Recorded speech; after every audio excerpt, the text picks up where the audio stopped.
I grew up about 50 miles north of Manhattan in the suburbs of Westchester County, but my heart was always on the Metro North train headed towards Broadway. And in between, I would hope for the day that my dream would come true to be in a Broadway musical. I'm really thrilled to tell you that my dream has come true 3 times so far. But if I really think about it, I don't know how I thought it was possible to pursue a career in the arts. I always had the support of my family, but there was maybe one Asian American performer dancing on Broadway all through the 70s. And though I saw the tide changing slowly, I still would hear people say things like, well, yeah, I guess you could play Guinevere in Camelot in Theater for the Blind. Even though our Asian American population in the metropolitan New York area is almost 13%, only 1.6% of all new roles on Broadway in the last 5 years have gone to Asian American performers. 1.6%.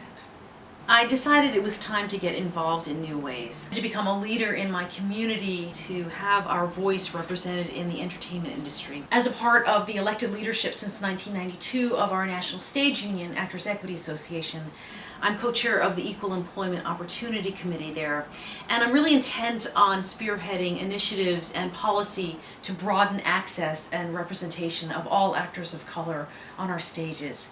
I initiated Asian Heritage Month celebrations at Actors Equity for the first time in the union's nearly 100-year history. I started producing performing opportunities for myself and my colleagues and writing my own plays in response to the dearth of Asian American stories I was seeing both as an audience member and an actor. I'm very, very proud that a portfolio of my written work was inducted into the Library of Congress Asian Pacific American Performing Arts Collection in 2010. Discovering new ways to tell our stories is very important to me, but again, I do it against all odds. Not one female Asian American playwright has ever been produced on Broadway. So in the meantime, I produced and co-directed with my husband Bruce Johnson a documentary about someone who inspires us not to be afraid of breaking barriers.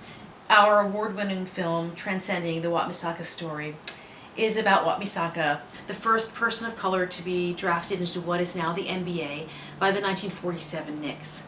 Wat's story continues to teach us that perseverance and integrity will always win the day, no matter what obstacles are thrown your way. And I have hope for the future. Hope that Asian American citizens will one day be represented by the media as part of the American landscape that we are.